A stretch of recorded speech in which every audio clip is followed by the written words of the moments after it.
Hi guys, so today's video is going to be comparing the Netflix adaptation for Witcher to the Netflix adaptation of Shadow and Bone. I asked all of you over on my Instagram stories a series of questions because I wanted to include your view on a lot of these things as well. So rather than just kind of a vague, I liked this one over this one and here's why, I wanted to dive into a lot of specific things because I think certain aspects of each show shine through and some maybe more so than others. So I wanted to get your input and then I also want to provide mine, see how often I go against the grain or see how often I agree with all of you. If you're new here, you may not know, but I am a huge fan of both Witcher and Shadow and Bone, the books, and then with Witcher, The Wild Hunt also. I love it. So I actually think the people that watch my channel and contributed to these votes, it's a pretty good indication of how, generally speaking, people that are fans of both of these actually feel. The very first one that I asked was, which one did you think had better casting? Shadow and Bone was at 55%,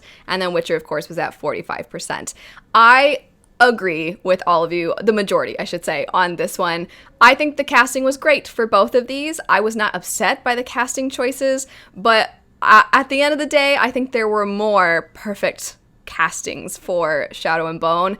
When I saw the first picture for the cast, I knew instantly who was who, and I actually was a little nervous that even though they looked the part so well, I was nervous that they might not be able to capture the characters, but all of that fear went out the window as soon as I started watching the show. They were perfect. And that's not to put down the actors, of course, from Witcher. I thought they did an amazing job as well. This isn't necessarily any actor's fault per se, but there were a couple of times that I just feel like it was hard to get the right balance. Witcher is a hard thing to adapt anyway because of the fact that it doesn't start in chronological storytelling, and also it starts with short stories. It's just a hard thing to adapt, and you have characters that are aging throughout the series, and you have other characters that aren't aging at all, which makes the timeline difficult. And where this all comes into the casting is that Ciri in the books starts out much, much younger. So it was kind of difficult. I mean, eventually she gets older, but the actress that they cast to play her is in an awkward situation because she's supposed to capture the youthfulness of where Ciri starts in the story, but also be old enough to play where Ciri goes. So I thought she did a good job of that. Yen, another one that was going to be difficult. Yennefer is a character that you don't get a lot of backstory for until later, and even then you don't get that much. So I feel like it was difficult because she had to the actress, just present what the showrunners and the writers and everybody gave her, and I thought she executed that well. It's just not necessarily always how I viewed Yennefer. Geralt, I know a lot of people loved Henry Cavill as Geralt. I thought he was a great Geralt. Again, not necessarily his fault, but I do wish that they had contributed more to his playfulness and his cleverness that he has from the books. I wish they'd put that more in the show because it's in the books, it's in the video game, and I feel like they made him a little gruntier perhaps than he actually is in the books. But I will say, Jaskier, Dandelion, amazing. I was the most surprised by that actor. They absolutely destroyed that character in the best of ways. I mean, they nailed it. They were perfect. But I still think I gotta go with Shadow and Bone. Next up, which one had better music? This one, by a landslide, went to Witcher. Witcher was at 75%, Shadow and Bone was at 25%. I think at the end of the day, it's which one had more memorable music. And we all still can't get that song out of our head. Toss a coin to your Witcher was one of my favorite things that came out of the Witcher adaptation. I absolutely love it. I did a whole violin cover for it. I'll have it linked down below if you're interested. In fact, I'll have my playlist for both Shadow and Bone and Witcher in the description bar if you want more Witcher and Shadow and Bone videos. But there was a lot of pizzicato string parts in Shadow and Bone that were fantastic. So I bet if I went back and watched both and I really sat and compared, I bet I would lean Shadow and Bone. But gosh darn it, if Toss a Coin to Your Witcher is just not so incredibly memorable. It's so good. This one, I think I gotta go with Witcher. Just for that. They've created such an amazing, catchy song. I cannot believe that this next one was as close as it was. Which one had better pacing? Shadow and Bone did win. It was 55, and then Witcher was at 45. But I feel like one of the biggest criticisms for Witcher was that the pacing was all over the place because they were trying to adapt the book, The Last Witch, which is a collection of short stories. So The Last Witch is kind of, it's very fractured, and that's a hard thing to adapt. And like I said before, especially when you have some characters that don't really age and then other characters that do age, and certain characters are actually the mothers of these other characters, but they look so much alike that people think that it's the same person and then they're confused. And so I remember talking to somebody who hasn't really read the books and just kind of had like some knowledge of Witcher, and it was a friend of ours, and then when they came to visit, they're like, okay, we need to talk about Witcher. What the heck was going on? Like, they were very confused. And other people who read fantasy a lot, friends of mine, were like, I wasn't always sure what was going on. I kind of had to stop and be like, wait a second. Wait, so, and I feel like that ties into the pacing. And I can't believe that it was, I mean, Shadow and Bone's pacing I thought was much better. I thought it was so much better. And again, I know that Witcher has some things working against it by having this be the source material and trying to stay true to that.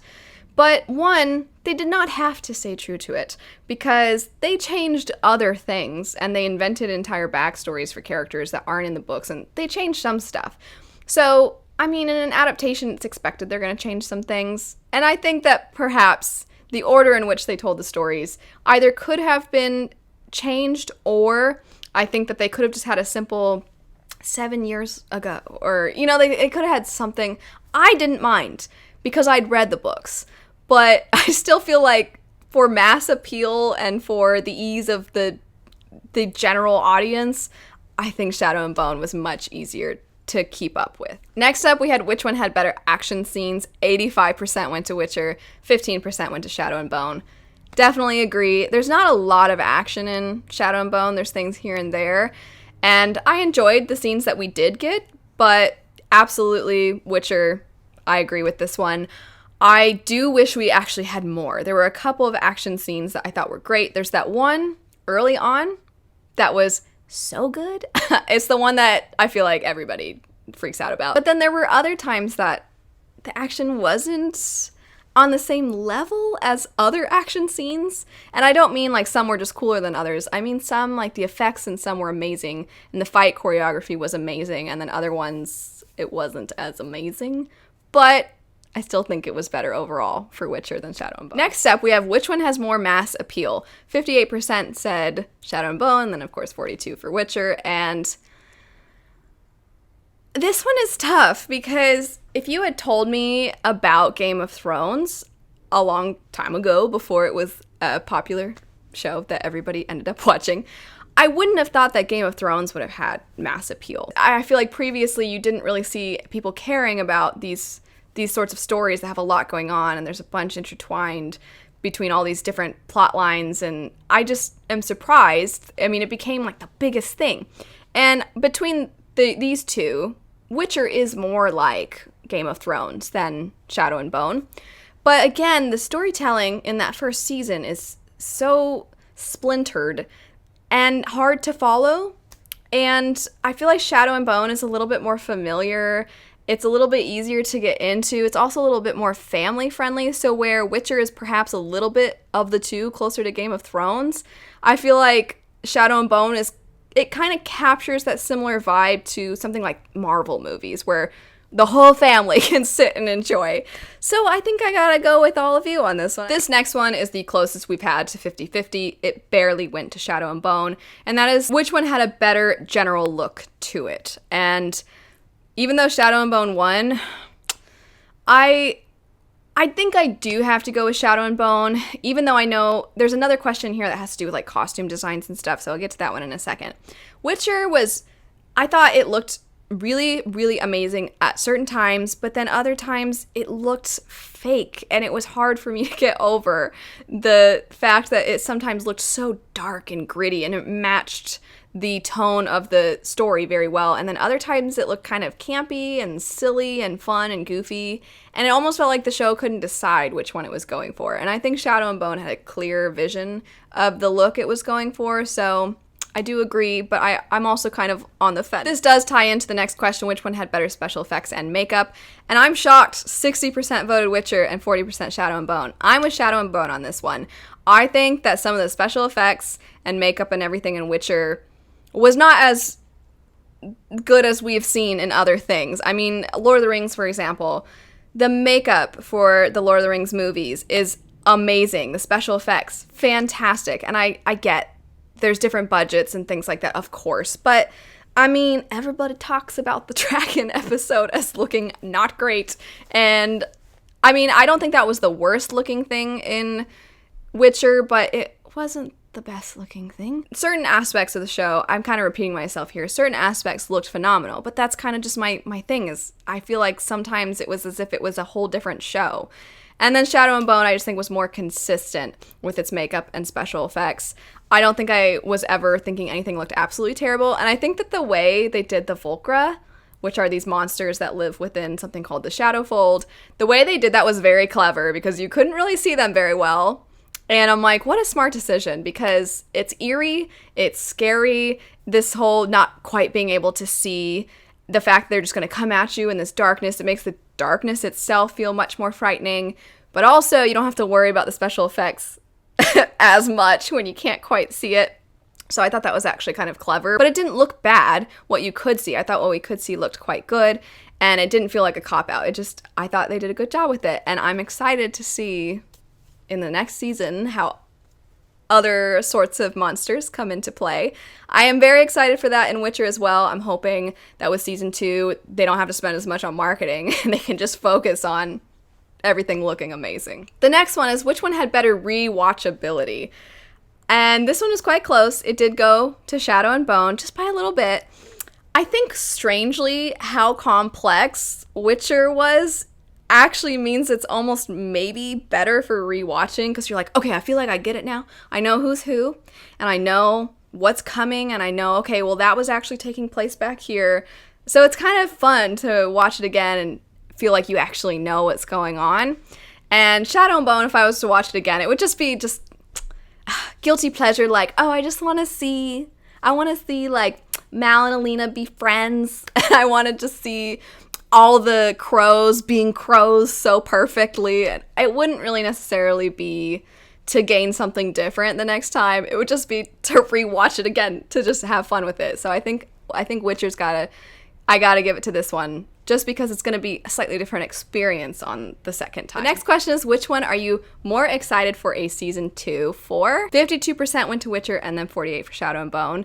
I agree. I am more excited for Witcher for a very strange reason, which is that I had such mixed feelings about the show for Witcher, so I'm really hopeful and it makes me excited. Whereas with Shadow and Bone, I'm nervous because I liked the first season so much and now I'm worried. I'm like, what if the next season doesn't live up to the first season? So I'm more like agitated with that one. Whereas with Witcher, I'm just excited because I'm like, well, I don't think it's going to be worse than season 1. Next up, we had which one had better costumes. 47% of you said Shadow and Bone and then 53% said Witcher, and it didn't seem like people absolutely loved the costume design for either show particularly, but I was surprised to see that Witcher won this one because I remember very distinctly before the Witcher Netflix adaptation was even out, people did not like the armor. They did not like, I believe it's Nilfgaard's armor, the Nilfgaardian soldiers.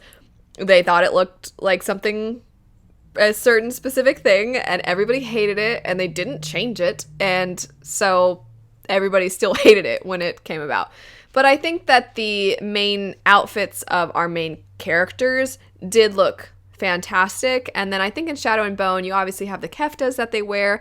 I liked them. I liked the general look, but I think there was also some aspects of the costumes that people just felt like they didn't look, they just didn't look as high budget as I think a lot of people wanted. I understand why Witcher won, but I just remember so many people being so annoyed at that armor. But my own personal taste, I don't know. This one, I don't know if I have a huge preference. I really did like Geralt's armor, but I don't know if I absolutely loved the keftas in Shadow and Bone. I think Inej's outfit, and I personally also would say Kaz's outfit and Jesper, I thought they looked fantastic. I love their outfits, but some people I think thought they looked a little silly, especially Kaz with his hat. But I loved it. So I don't know. Maybe I think Shadow and Bone wins for this one. The Crows wins for this one. But overall, I suppose I might agree that Witcher was a little better. Next, I asked a specific question about our leading fellas in both shows. I said both had famous actors playing the leading men.